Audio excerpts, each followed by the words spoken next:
Aujourd'hui, il te parle. Elle n'est même plus en Afrique. Dieu a amené quelqu'un de nulle part, un Américain noir, qui était malade, qui avait le sida, et qui est venu recevoir sa délivrance dans cette église.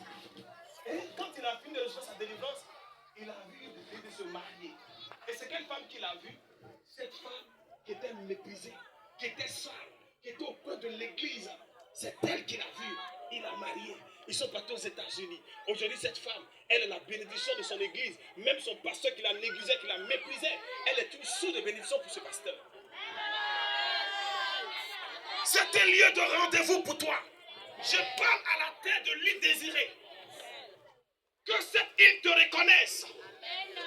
Et que tu exploses dans cette île. Ça, c'est la première chose que Dieu fait. Dieu crée l'environnement.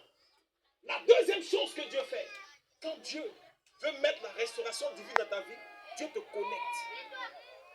Dieu te connecte. Vous savez, David était un roi. Mais aussi longtemps qu'il était derrière le troupeau, cette royauté qui était en lui n'allait jamais exploser.